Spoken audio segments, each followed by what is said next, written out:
I am pleased to welcome you to the inaugural Business and Politics Forum on the theme Business and Politics in Post-Crisis Greece. Where do we draw the line?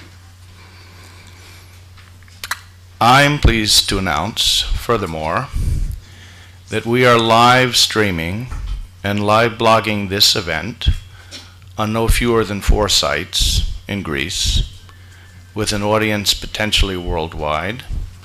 I note 2 of the sites here for your interest. One is the blog of the Dukakis Center, which we call Politis, Citizen's Guide to Greece.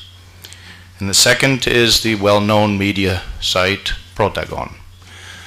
There are a couple other sites that you will be able to see us speaking to you live on, in the case that you're not able to be here this evening, and I'd welcome all of those of our audience who are watching over the internet. Now, before I get into how we view the event and how it came about that we chose this topic, I'd like to ask the acting president of Anatolia and the American College of Thessaloniki, Dr. Panagiotis Vlachos, to come and say a word of welcome. Pano.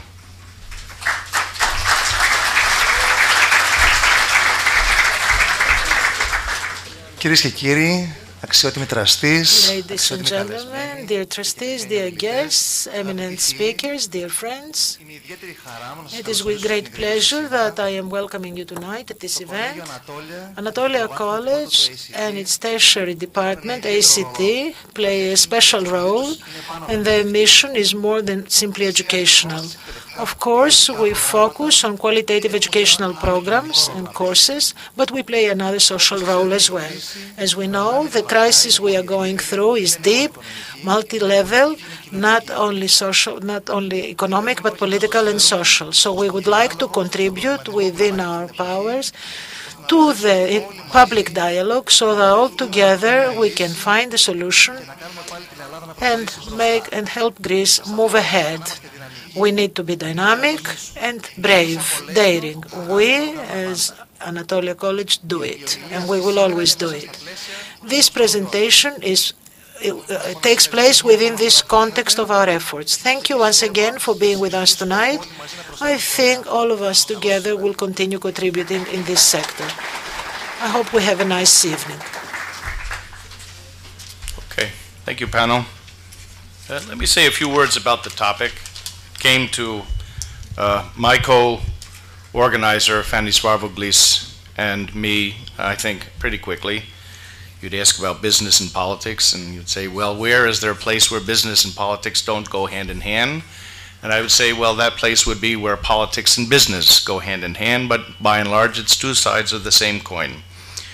Now, by way of introduction, I'd like to read a couple passages which are fairly recent and get us thinking a little bit about the context in which we are addressing the issue of business and politics, and bearing in mind that when we speak about post-crisis Greece, we imagine that there are ways to get out of the current situation that Greece finds itself in, that it is not a dead end, that we should not permit ourselves to fall into despair, and it's our role as educators, as public servants, as responsible businessmen and women, to try to work together to find a solution that would, I think, be reasonably acceptable to the vast majority of people living in this fine country, and especially in the city of Thessaloniki.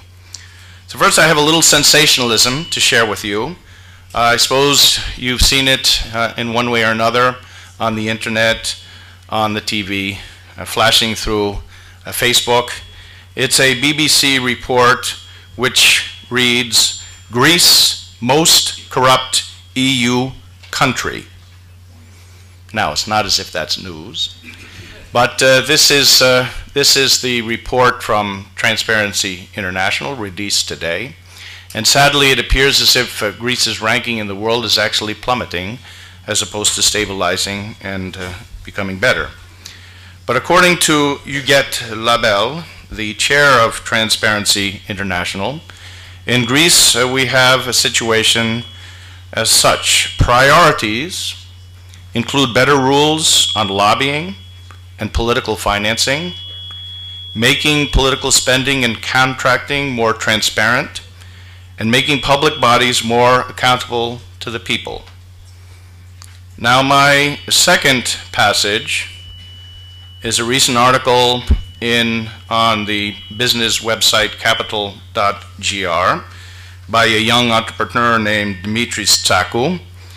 And Dimitris is writing about a situation that he refers to as the new patriotism. And if you'll bear me speaking in Greek, I'll read a little bit of this. Ο νέος πατρισμός, λοιπόν. A new patriotism, therefore, is the following. If you want to become rich in the next decade, if you want to leave a property, a fortune to your children, if you don't want foreign people to come and become capitalists in your land, your country, and if you want to serve. This is not going very well. This is what you need to do. I think, to summarize, to get me out of this sticky situation, I'll merely say that what we're facing is a new kind of wild, wild west. And certain people are going to succeed and others are not, but there will be a basic rule, and that basic rule is working hard and trying to play by a certain set of rules. Now, because I represent the Michael and Kitty Dukakis Center for Public and Humanitarian Service, I approach this from the point of view of the public servant. Dr. Varvoglis will share his business experience. We had a recent event at ACT encouraging young people to take the adventure of starting a business, a very successful event on startups. The other side of the coin is a rather interesting endeavor that was undertaken by Michael Dukakis himself at the University of California at Los Angeles. And this is what he did.